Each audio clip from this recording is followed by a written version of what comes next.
Today Show presenter Karl Stefanovic made a startling admission over the weekend, showing remorse for his part in the COVID vaccine messaging. Have a look at this moment from the Karl Stefanovic Show. Can we talk about COVID for a little bit? Because it's often mentioned in the comments. Like I said, I read them all because I'm genuinely interested in how people view things. The one thing they say about me is that I supported the COVID jab. And I have regrets from that time. Yeah. And I am definitely sorry for the role I played in not questioning the science, in not questioning more the government mandates. And I feel like I isolated people because of that. And I don't think the media should be involved in that kind of messaging. What I do believe is that we should have been there to offer some sort of education, but we shouldn't have taken that step further and been a part of a campaign. And I'm legitimately sorry for that, because I don't know how that would have felt for people out there. Good on him. I mean, it's not often someone in his position will admit to a failing like this.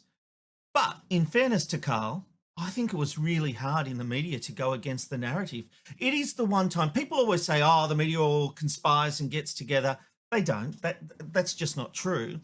But this was the closest we ever came to it. In the media at the time, you weren't allowed to talk against the COVID vaccine. There was just sort of it was an unwritten rule. We had organisations letting people go because they wouldn't take the vaccine. People lost their jobs. I mean, across all sectors, not just media. But I'm focusing on the media because that's what we're talking about here. And I saw good people who have never worked in the industry again. They lost their jobs because they would not take the COVID vaccine. And it's weird when you think about it. It was the first time in our life we really lost choice.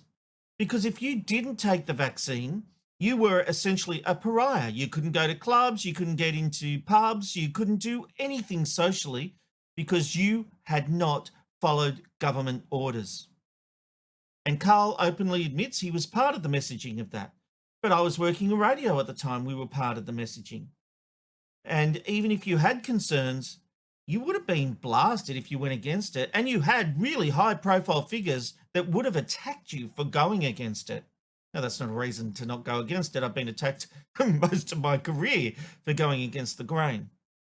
But I remember when I did the Spotlight special on after COVID, and I've talked about this before, but there is a symbol the TGA uses, the Therapeutic Goods Australia, that indicates that if it's a new product, that it hasn't been fully tested. And the COVID vaccine had that symbol. I think it's a black triangle from memory.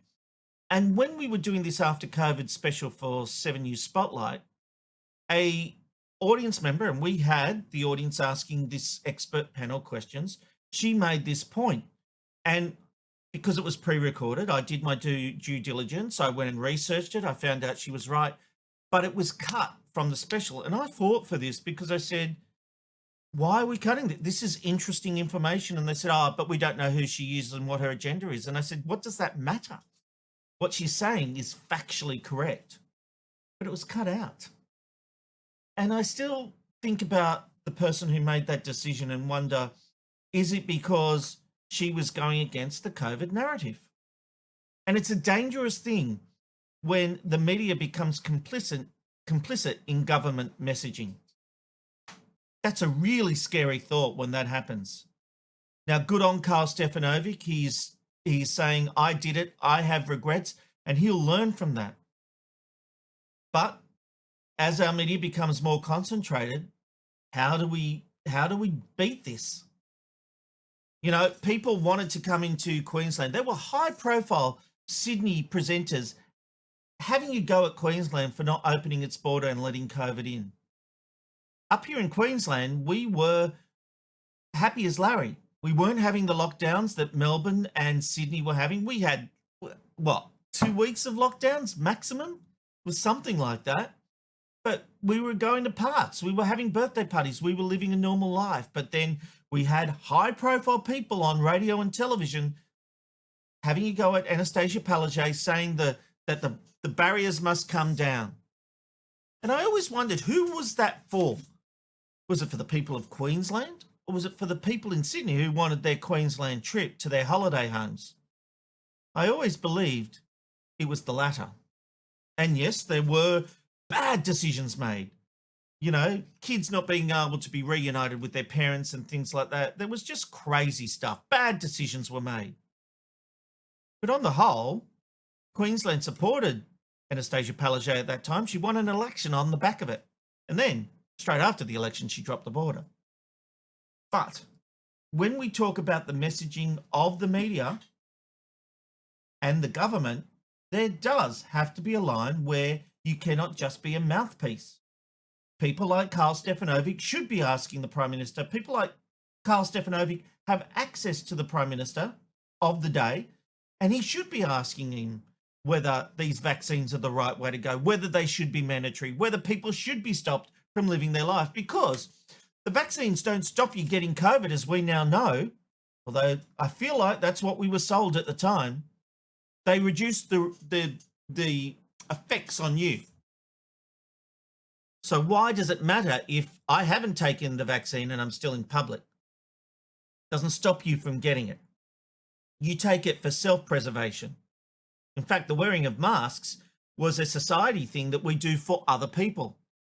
It wasn't protecting me. If I had COVID, it was doing something to protect the others around me. And I was on that path. But this is real. This is a turning point. And this is the point I think we'll recognise that those that we look to during a time of crisis now regret their actions, and it should make us think when there's another crisis. Have you checked out the latest range of McKnight Tonight merch? You could look sexy in a t-shirt or even one of these caps. Or you could have a Rob's rant with me every day by getting your own mug. But maybe you're the kind of person who prefers a back-end quickie. Well, you can get them all and more at McKnightTonight.myshopify.com. That's McKnightTonight.myshopify.com. Get some merch, help us out, and you'll look good doing it.